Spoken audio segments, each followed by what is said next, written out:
بسم اللہ الرحمن الرحیم۔ السلام علیکم۔ ایک ایسی رات جس رات کے اندر انسانی زندگیوں کے بارے میں بہت اہم فیصلے کیے جائیں گے۔ کون مرے گا اور کون جیے گا، اور کون اس دنیا میں ایک نئی زندگی کی شروعات کرے گا، اور کون اس دنیا کو چھوڑ کر اس دنیا کو الوداع کہے گا، اور کون غریب سے امیر بن جائے گا، اور کس کی زندگی کا زوال شروع ہونے والا ہے، اور کن لوگوں کے نام مردہ لوگوں کی لسٹ میں لکھ دیے جائیں گے۔ عزیز ساتھیو، آج کی اس معلوماتی ویڈیو میں ہم آپ کو بتائیں گے کہ شب برات کی حقیقت کیا ہے، اس رات میں نامہ اعمال کیوں تبدیل ہوتے ہیں، اور اس رات میں انسانوں کے بارے میں کون کون سے اہم فیصلے کیے جاتے ہیں، اور اگر خدا نخواستہ ہمارا نام بھی مردہ لوگوں کی لسٹ میں لکھ چکا ہو تو ہمیں کیا کرنا چاہیے، اس رات کتنے لوگوں کی مغفرت کی جائے گی، اور اس رات کون سے وہ بدبخت لوگ ہوں گے جن کی مغفرت نہیں کی جاتی۔ اور حضور صلی اللہ علیہ وآلہ وسلم نے اس رات کون کون سے عمل کرنے کا اشارہ فرمایا۔ بحیثیت مسلمان ہم کو شب برات کس طرح گزارنی چاہیے۔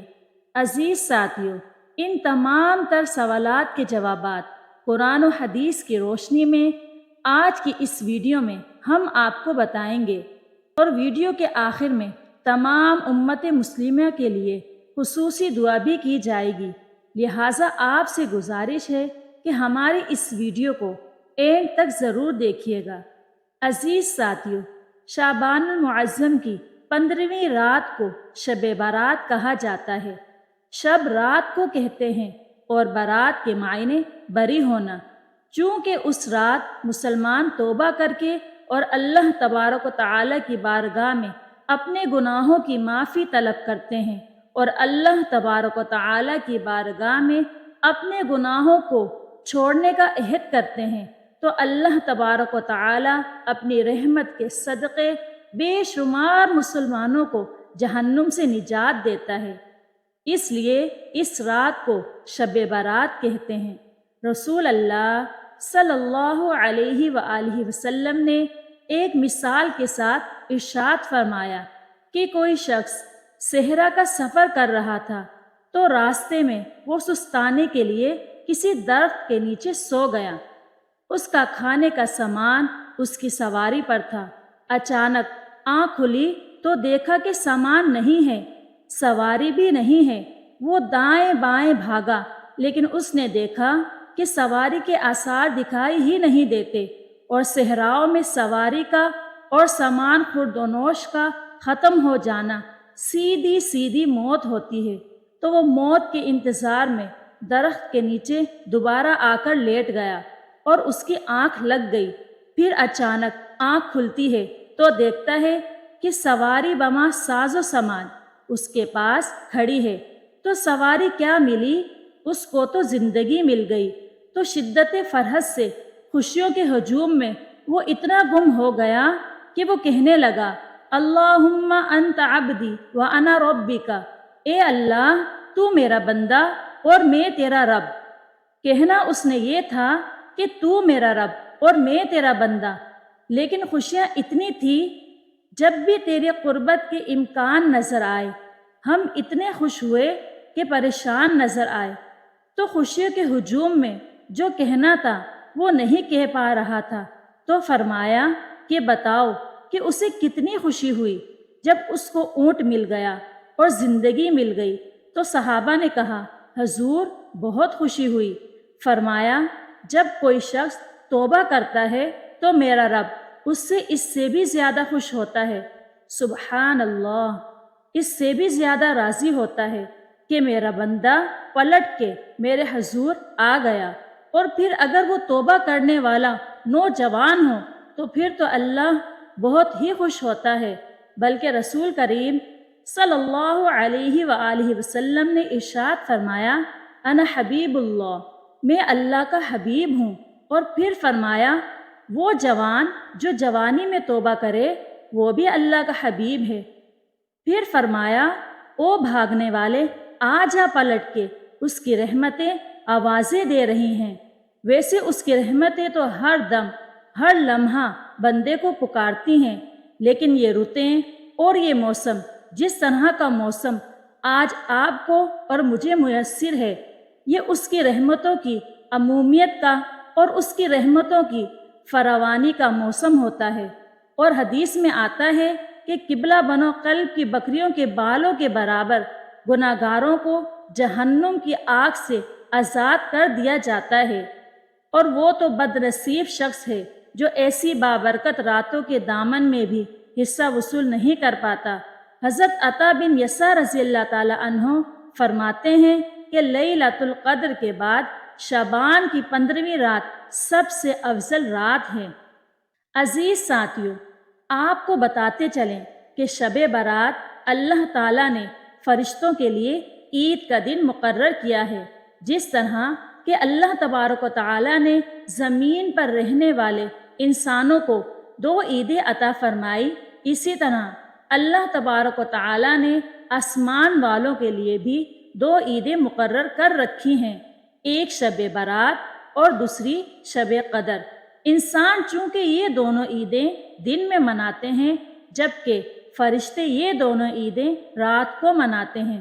اللہ تبارک و تعالیٰ نے ان دونوں راتوں کو فرشتوں کے لیے عید اس لیے مقرر کیا کیونکہ انسان رات کو سو جاتا ہے، جبکہ فرشتے رات کو سوتے نہیں، وہ ہر وقت اللہ تبارک و تعالیٰ کی عبادت میں مصروف رہتے ہیں۔ عزیز ساتھیو، شب برات کے متعلق اللہ تبارک و تعالیٰ قرآن پاک میں ارشاد فرماتا ہے، قسم ہے اس روشن کتاب کی، بے شک ہم نے اسے برکت والی رات میں اتارا، اور بے شک ہم ڈر سنانے والے ہیں۔ اس میں بانٹ دیا جاتا ہے ہر حکمت والا کام۔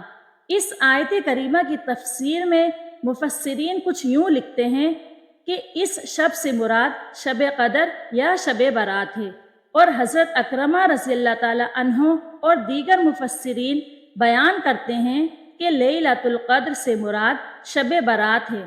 عزیز ساتھیو، اس رات کے اندر ان تمام لوگوں کی فہرست تیار کی جاتی ہے جو اس دنیا کے اندر زندہ رہنے والے ہوں گے اور جو اس سال کے اندر مرنے والے ہوں گے اور جو حج کرنے والے ہوں گے۔ ان تمام لوگوں کے نام اس فہرست کے اندر لکھے جاتے ہیں۔ اس فہرست میں درج ہونے والے ہر حکم کی تعمیل میں ذرا برابر بھی کمی نہیں کی جاتی۔ حضرت عائشہ صدیقہ رضی اللہ تعالی عنہا بیان کرتی ہیں کہ رسول کریم صلی اللہ علیہ وآلہ وسلم نے ارشاد فرمایا، کیا تم جانتی ہو کہ شعبان کی 15ویں شب میں کیا ہوتا ہے؟ تو حضرت عائشہ صدیقہ رضی اللہ تعالی عنہا نے عرض کیا، یا رسول اللہ صلی اللہ علیہ وآلہ وسلم، آپ ہی ارشاد فرما دیجئے۔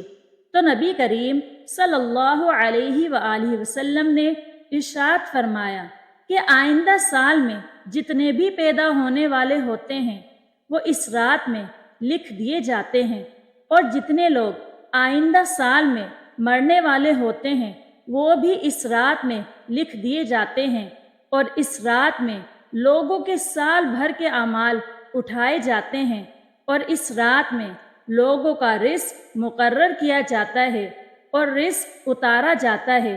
حضرت عطا بن یسار رضی اللہ تعالی عنہ بیان فرماتے ہیں کہ شعبان کی 15ویں رات اللہ تبارک و تعالی ملک الموت کو ایک فہرست دے کر حکم فرماتا ہے کہ جن جن لوگوں کے نام اس فہرست میں لکھے ہیں ان کی روحوں کو آئندہ سال مقررہ وقتوں پر قبض کرنا۔ عزیز ساتھیو، اس رات میں لوگوں کی زندگی اور موت کا فیصلہ ہو چکا ہوتا ہے، جبکہ ہم لوگوں کے حالات تو یہ ہوتے ہیں کہ وہ اپنی دنیا میں مگن ہوتے ہیں۔ کوئی اپنا بینک بیلنس بڑھانے کے چکر میں لگا ہوتا ہے تو کوئی اپنی کوٹھی اور بنگلہ تیار کرنے کی کوشش میں لگا ہوتا ہے۔ تو کوئی شادیوں کی تیاریوں میں لگا ہوتا ہے، جبکہ وہ یہ نہیں جانتا کہ اس کا نام مردہ لوگوں کی لسٹ میں لکھا جا چکا ہے۔ حضرت عثمان بن محمد رضی اللہ تعالی عنہ سے مروی ہے کہ سرور کائنات حضرت محمد مصطفیٰ صلی اللہ علیہ وآلہ وسلم نے ارشاد فرمایا کہ ایک شعبان سے دوسرے شعبان تک لوگوں کی زندگی منقطع کرنے کا وقت اس رات میں لکھا جاتا ہے، یہاں تک کہ انسان شادی بیاہ کرتا ہے اور اس کے بچے پیدا ہوتے ہیں، حالانکہ اس کا نام مردوں کی فہرست میں لکھا جا چکا ہوتا ہے۔ اور شب برات کی ایک بہت بڑی خصوصیت یہ بھی ہے کہ اس رات میں اللہ تبارک و تعالی بے شمار لوگوں کی بخشش فرماتا ہے، جیسا کہ حضرت عائشہ صدیقہ رضی اللہ تعالی عنہا بیان فرماتی ہیں کہ ایک رات میں نے حضور اکرم صلی اللہ علیہ وآلہ وسلم کو اپنے پاس نہ پایا تو میں آپ کی تلاش میں نکلی۔ میں نے دیکھا کہ حضور نبی کریم صلی اللہ علیہ وآلہ وسلم جنت البقیع میں تشریف فرما ہے، اور آپ صلی اللہ علیہ وآلہ وسلم نے فرمایا، کیا تمہیں یہ خوف ہے کہ اللہ تبارک و تعالی اور اس کا رسول تمہارے ساتھ زیادتی کریں گے؟ میں نے عرض کیا، یا رسول اللہ صلی اللہ علیہ وآلہ وسلم، مجھے یہ خیال ہوا کہ شاید آپ کسی دوسری اہلیہ کے پاس تشریف لے گئے ہیں۔ تو حضور پاک صلی اللہ علیہ وآلہ وسلم نے ارشاد فرمایا، بے شک اللہ تبارک و تعالی شعبان کی 15ویں شب آسمان دنیا پر اپنی شان کے مطابق جلوہ گر ہوتا ہے، اور قبلہ بنو قلب کی بکریوں کے بالوں سے بھی زیادہ لوگوں کی مغفرت فرماتا ہے۔ حضرت ابو بکر صدیق رضی اللہ تعالی عنہ روایت کرتے ہیں کہ حضور اکرم صلی اللہ علیہ وآلہ وسلم نے ارشاد فرمایا کہ شعبان کی 15ویں شب میں اللہ تبارک و تعالی آسمان دنیا پر اپنی شان کے مطابق جلوہ گر ہوتا ہے، اور اس شب میں ہر کسی کی مغفرت فرما دیتا ہے، سوائے ان لوگوں کے جو شرک کرنے والے ہوں اور بغض رکھنے والے ہوں۔ اور ایک دوسری روایت میں آتا ہے کہ نبی کریم صلی اللہ علیہ وآلہ وسلم نے ارشاد فرمایا کہ اللہ تبارک و تعالی شعبان کی 15ویں شب میں اپنے رحم و کرم سے تمام مخلوقات کی بخشش فرما دیتا ہے، سوائے ان لوگوں کے جو شرک کرنے والے ہوں اور کینہ رکھنے والے ہوں۔ حضرت عبداللہ بن عمر بن عاص رضی اللہ تعالی عنہ سے روایت ہے کہ حضور اکرم صلی اللہ علیہ وآلہ وسلم نے ارشاد فرمایا کہ شعبان کی 15ویں رات میں اللہ تبارک و تعالی اپنی رحمت سے 2 شخصوں کے علاوہ سب لوگوں کی مغفرت فرما دیتا ہے، ایک وہ شخص جو کینہ رکھنے والا ہو، اور دوسرا وہ شخص جو کسی کو ناحق قتل کرنے والا ہو۔ عزیز ساتھیو، شب برات میں فرشتوں کو بعض امور دیے جاتے ہیں، اور شب برات ایک ایسی رات ہے جس میں اللہ تبارک و تعالی مسلمانوں کی مغفرت فرماتا ہے اور دعاؤں کو قبول کرتا ہے، جیسا کہ حضرت عثمان رضی اللہ تعالی عنہ سے روایت ہے کہ حضور اکرم صلی اللہ علیہ وآلہ وسلم نے ارشاد فرمایا، جب شعبان کی 15ویں شب آتی ہے تو اللہ تبارک و تعالی کی طرف سے یہ اعلان ہوتا ہے کہ ہے کوئی مغفرت طلب کرنے والا، اس کے گناہ بخش دوں، کہ ہے کوئی مجھ سے معافی مانگنے والا کہ اسے عطا کر دوں۔ اس وقت اللہ تبارک و تعالی سے جو مانگا جائے وہ ملتا ہے، وہ سب کی دعاؤں کو قبول فرماتا ہے، سوائے بدکار عورت اور مشرک شخص کے۔ حضرت علی رضی اللہ تعالی عنہ سے روایت ہے کہ غیب بتانے والے آقا و مولا حضرت محمد مصطفیٰ صلی اللہ علیہ وآلہ وسلم نے ارشاد فرمایا، جب شعبان کی 15ویں رات آتی ہے تو رات کو قیام کرو اور دن کو روزہ رکھو، کیونکہ غروب آفتاب کے وقت سے ہی اللہ تبارک و تعالی کی رحمت آسمانوں دنیا پر نازل کی جاتی ہے، اور اللہ تبارک و تعالی ارشاد فرماتا ہے کہ ہے کوئی مغفرت طلب کرنے والا کہ میں اس کو بخش دوں، ہے کوئی مجھ سے رزق مانگنے والا کہ میں اس کو رزق دوں، کوئی مصیبت زدہ ہے میں اسے مصیبت سے نجات دوں۔ اور یہ اعلان طلوع فجر تک اللہ تبارک و تعالی کی طرف سے ہوتا رہتا ہے۔ عزیز ساتھیو، حضور اکرم صلی اللہ علیہ وآلہ وسلم نے ارشاد فرمایا کہ شعبان میرا مہینہ ہے اور رمضان اللہ تبارک و تعالی کا مہینہ ہے۔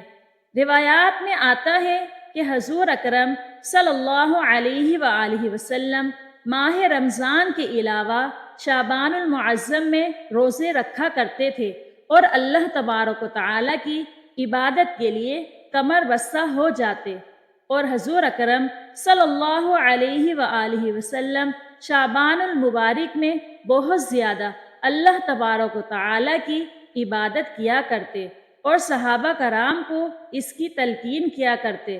لیکن افسوس، آج کے دور میں لوگ اس مقدس رات کو آتش بازی کی نظر کر دیتے ہیں، جس رات میں اللہ تبارک و تعالی سے مغفرت طلب کرنی چاہیے۔ اس رات کو آج کے مسلمان فضول خرچی اور آتش بازی میں گزار دیتے ہیں، اور اللہ تبارک و تعالی کو راضی کرنے کے بجائے الٹا ان گناہوں کے اندر مبتلا ہو کر اللہ تبارک و تعالی کی نافرمانیاں کرنے لگتے ہیں اور اللہ تبارک و تعالی کو ناراض کر بیٹھتے ہیں۔ عزیز ساتھیو، اس رات کے اندر ہمیں کثرت سے اللہ تعالی کی عبادت کرنی چاہیے اور ہمیشہ ہمیشہ کے لیے اپنے گناہوں سے توبہ کرنی چاہیے، کیونکہ ہو سکتا ہے کہ ہمارا نام بھی ان لوگوں کی فہرست میں لکھا جا چکا ہو جو اس سال مرنے والے ہیں۔ ہمیں چاہیے کہ ہم اپنے تمام گناہوں سے توبہ کریں اور اللہ تبارک و تعالی کی بارگاہ میں اپنے گناہوں کی معافی طلب کریں۔ عزیز ساتھیو، شب برات کی رات کو اللہ تبارک و تعالی کی بارگاہ میں گزارنا چاہیے اور شب بیداری کرنی چاہیے، جیسا کہ رسول اللہ صلی اللہ علیہ وآلہ وسلم خود بھی شب بیداری کرتے اور دوسروں کو بھی شب بیداری کرنے کی تلقین فرماتے اور اللہ تبارک و تعالی کی عبادت کرنے کا حکم ارشاد فرماتے۔ اللہ تبارک و تعالی سے دعا ہے کہ اے رب کریم ہماری خطائیں معاف فرما۔ اے اللہ، ہم مانتے ہیں کہ ہم گناہ گار ہیں، مگر اپنے در سے محروم نہ کر میرے مولا۔ یا اللہ، ہمیں معاف کر دے۔ اے آسمانوں اور زمین کے مالک، اے پہاڑوں اور سمندروں کے مالک، اے انسان اور جنات کے معبود، اے عرش عظیم کے مالک، اے فرشتوں کے معبود، اے عزت و ذلت کے مالک، اے بیماروں کو شفا دینے والے، بادشاہوں کے بادشاہ، اے اللہ، ہم تیرے گناہ گار بندے، تیرے خطا کار بندے، ہم تیرے عاجز بندے تیری پاکی بیان کرتے ہیں اور تیرے آگے دعا کے لیے ہاتھ پھیلاتے ہیں۔ ہماری خطاؤں کو معاف فرما۔ یا اللہ، موت کی سختی سے بچانا۔ ہماری روح جب اس دنیا سے رخصت ہو تو اے اللہ، تجھے ملنے کے لیے اسے کوئی شرمندگی نہ ہو۔ یا اللہ، قبر کی اندھیری راتوں اور عذاب سے بچانا۔ منکر و نکیر کے سوالات کے وقت ہماری مدد فرمانا۔ ہمیں قبر میں پہلے سے ہی ایک رفیق عطا فرمانا۔ ہماری قبروں کو روشن کر دینا، ہماری قبروں کو کشادہ کر دینا۔ اللہ پاک، ہمیں قیامت کی رسوائی سے بچا لینا، ہمیں اپنے عرش کے سائے میں جگہ دینا۔ یا اللہ، قیامت کے روز اپنا دیدار نصیب فرمانا۔ ہمیں نامہ اعمال ہمارے دائیں ہاتھ میں دینا۔ یا اللہ پاک، ہمیں قیامت کی گرمی اور جہنم کی آگ سے محفوظ فرمانا۔ اے پاک پروردگار، ہم سب مسلمانوں کو نبی پاک صلی اللہ علیہ وآلہ وسلم کی شفاعت نصیب فرما۔ ہم سب کو حوض کوثر کا پانی پینا نصیب کرنا، پل صراط کو بجلی جیسی تیزی سے پار کروا دینا، ہمارے گناہوں کا دنیا میں بھی پردہ رکھنا اور آخرت میں بھی پردہ رکھ کر ہمارے تمام گناہوں کو معاف کر ہمیں جنت الفردوس میں اعلیٰ مقام عطا فرمانا۔ یا اللہ، جتنے مسلمان مرد عورتیں فوت ہو چکے ہیں ان سب کی مغفرت فرما، ان کی قبروں پر اپنی رحمت نازل فرما، ان کے درجات بلند عطا فرما۔ اے اللہ، جو ہمارے مقدر میں نہیں لکھا اس کی کوشش اور تمنا میں ہمیں مبتلا نہ کر، اور جو ہماری تقدیر میں لکھ دیا ہے اسے ہمارے لیے آسان کر دینا۔